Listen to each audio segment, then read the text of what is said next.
Welcome back to the SSLFamilyDad channel. Today we are going to talk all about how to hatch your own baby chicks at home. Maybe you have your own flock of chickens and you're looking to raise up the next generation for yourself. Or maybe you're looking to just get into chickens and you would like to raise them up from babies yourself. Either way, there are some steps that you're going to need to follow and some things that you're going to need to know in order to hatch out your own baby chicks. Step one is get all the things together that you're going to need for this entire process. I'm going to give you the most common things that you will need, and I will put links in the description to all of these products. Number one, you're going to need to get a good incubator. Now you can source these at local tractor supply companies or family farm at home or farm stores in your neighborhood or in your community. Or of course you can buy them on Amazon. The incubator that you will see me using today is from a company called Chicozy. It is the best incubator that I have used. I have used several different kinds. And so this is the one that I would recommend.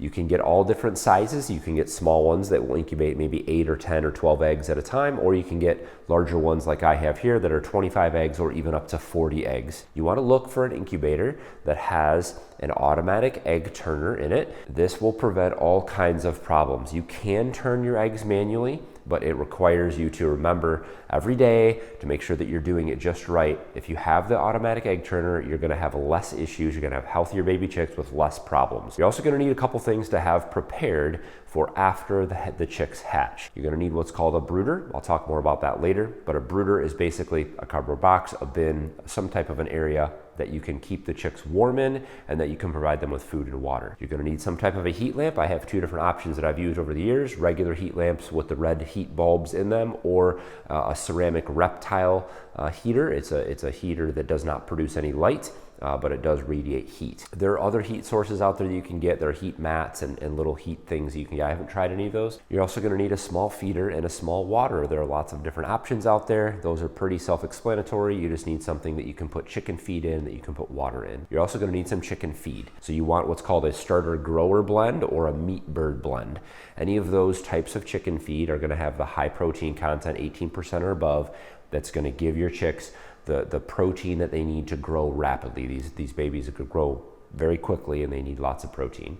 Step two is you're going to need to source some fertilized eggs. Now, this might be common knowledge to some, but eggs, not every egg is fertilized. Not every egg can be incubated. If you have a flock of chickens already with just hens, those eggs are not fertile. They cannot be incubated. You will never hatch any chicks. You need to have a rooster in the flock. If you don't have your own chickens or your own chicken flock already, and you need to source those eggs from somebody who has chickens that has a rooster in the flock. Generally, a good ratio of 6 to 9 hens per every rooster or more is going to make sure that you have the best level of fertilization. The roosters mate with the hens then lay a fertilized egg. You can still use those eggs for eating as normal, but if you incubate that egg that is fertilized, it will grow into a baby chick, and that's what we're looking for. So you can talk to family and friends. You can look for somebody who has a flock of chickens with a rooster in their flock. You can collect some of their eggs.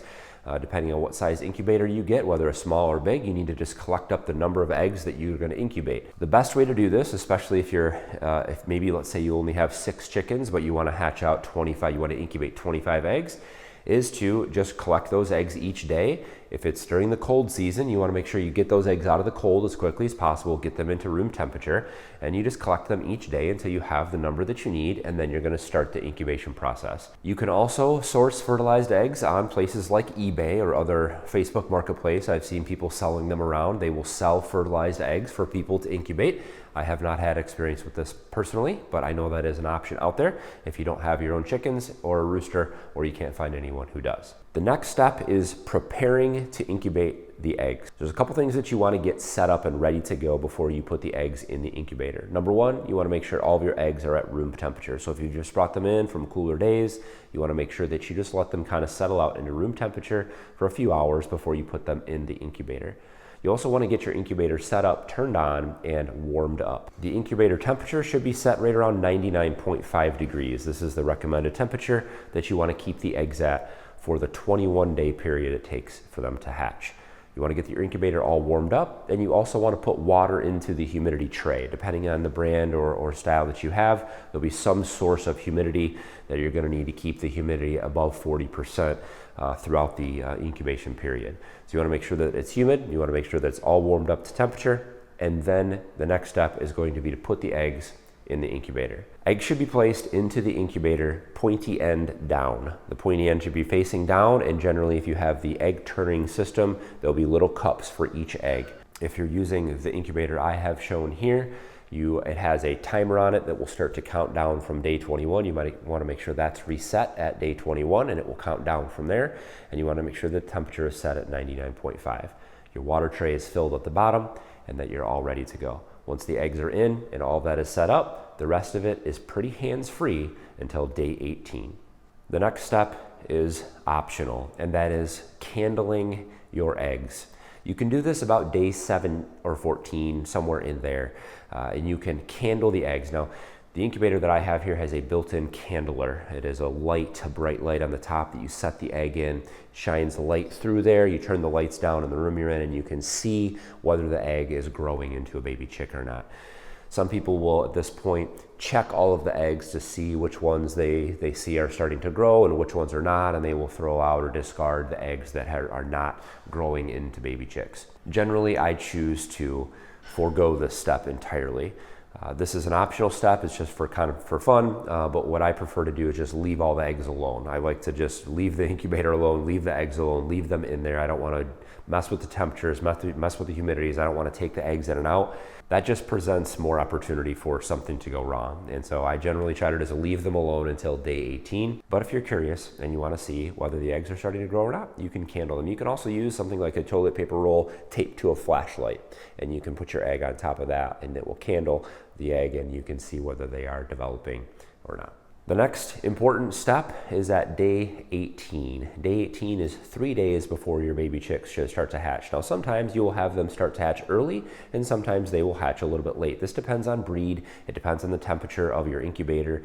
Some regulations and fluctuations in that. If you have a little lower temperature, sometimes they can take a little longer. If your incubator tends to keep a little higher than the 99.5, sometimes they can hatch a little bit earlier. And so 3 days before the 21 days is up, you want to take out your egg turning entirely. You don't want those eggs to be turning anymore. You want to take out the automatic egg turning system and you want to lay all those eggs on their side in the tray. This does a couple things. There's an air pocket that's going to form on the top of that egg on the side, and that's what you want. That's very important for the chicks as they start to make their way out of the eggs.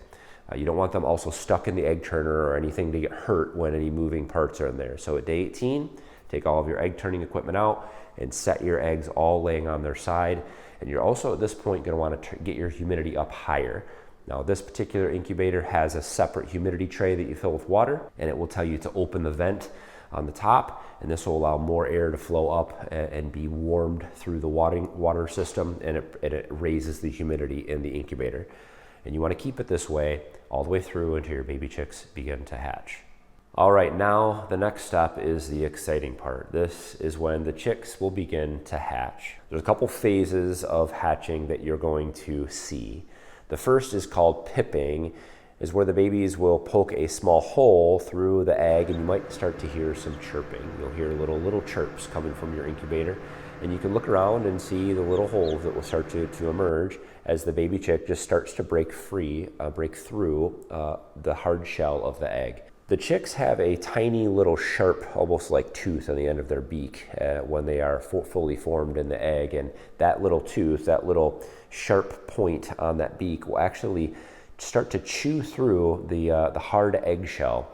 Once they break through that first little hole, they're going to start to do what's called unzipping.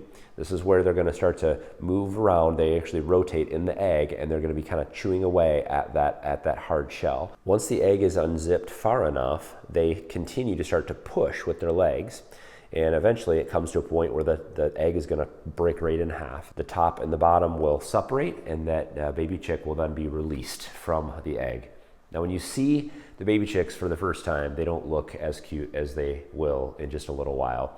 They are generally wet and scraggly and bent a little bit and twisted. Remember, they have been shoved in a very tiny spot for a very long time. So at this point, you want to leave these chicks as they hatch in the incubator. You don't want to open the incubator, especially during this time. This is very important that you do not lower the humidity or let a flash of cold air into the incubator. This can actually dry out those little pip holes from the babies that are starting to hatch, and it makes it very difficult, if not impossible, for them to actually get through and get out, and they can end up dying. Now, one thing that you want to be careful of, this is just a note or maybe a warning. Baby chicks sometimes can take a very long time to get out of the egg, and you can see them struggling, and it's very tempting to want to help them.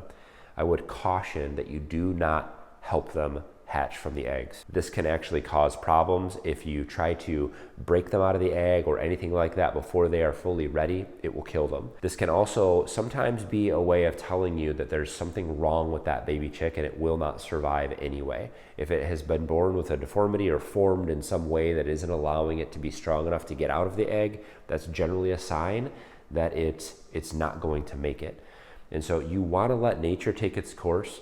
God has designed these babies in such a way that everything, it will work out just as it is supposed to without your intervention. Just let them hatch. Give them time, and it sometimes is painful, but you've got to let just nature take its course and just let them hatch out on their own. So the last step in this process that we will go through today anyway is getting your baby chicks into what's called a brooder. So they're going to be removed from the incubator. Now remember, the babies can stay in that incubator for up to 24 hours, and that gives them time to flow. They don't need food or water. They've got all the nutrients that they need for the first 24 hours that they've gotten from the egg itself. So you can leave them in there, let them dry out, and then you can take them out in batches. Generally what we do is once a day we will go in, we'll take all of the chicks that have hatched, we'll take them out and take them and put them in the brooder, and then the next day we'll do the same thing. A brooder can be made out of many things. We sometimes use a little Rubbermaid tote, sometimes we build larger ones out of boxes. I've seen people use play yards set up with cardboard on the bottom and wood shavings in there. You can do all kinds of things. Just depends on how many baby chicks that you're hatching out and what kind of environment or place you have to raise them in. The easiest thing for us has been to just grab a Rubbermaid tote, one of the larger ones. You can get all kinds of sizes of those. We set it in our garage. We hang from a chain the heat lamp in a height over the brooder, and we get those cheap little feeders and waters that we set in there. For bedding and to absorb some of the manures that they're going to be producing, we generally put some pine flakes in there. I would recommend that you use large flake pine shavings because the baby chicks are less likely to eat that. If you use sawdust or anything like that, they can end up consuming a lot of the sawdust. They peck at it and eat it, and that can be bad for them. The goal is to provide a warm, dry place that they can be raised out until they're big enough to go outside into your chicken coop. You can start with something small, and then you can, in phases, move them out into bigger places. We start with the Rubbermaid tote for the first week or 2 weeks, and then we take them out to a small chicken coop that we have set up. We bring the heat lamp out there, and we raise them out there until they're big enough to go with our main flock. There are 3 things you need to keep in mind with your brooder. You can keep a thermometer in there if you want to try to regulate temperature. You generally drop it by like 5 degrees a week. But what I have found to be the most effective is to hang your heat lamp in a corner of the brooder, and they will self-regulate. If they're cold, they will go directly under the light. If they're too hot, you're going to see them all on the outskirts. That's a sign to raise your heat lamp up just a little bit, and then you'll see that they start to get right underneath it to try to find the warmth. If you have more than one, which you should, they will all huddle together and they will stay nice and warm. Again, you want to have your food in there and you want to have water in there. Generally what you'll do is you'll take the beak of one of your baby chicks and you're going to dip it in the water, and so that they can kind of get a taste and see what that is. And once one of them figures it out, they're all going to watch them drinking the water, and they're all going to start to do that. Same with the feed. You can take your baby chick and kind of dip their head in the feed and leave them over there, and they'll figure out, they'll start pecking. They're curious. They're going to start pecking at things. Once the babies see one of them eating food, they're all going to start to eat food. And that's it. Once you have successfully gotten your baby chicks hatched and into the brooder, and everybody has food and water and warmth, they are in a great spot for the first couple weeks of their life. Again, you want to make sure they have ample space. You want to make sure that you keep the bedding refreshed. You may want to make sure you keep fresh water in there. You want to make sure that they always have access to food.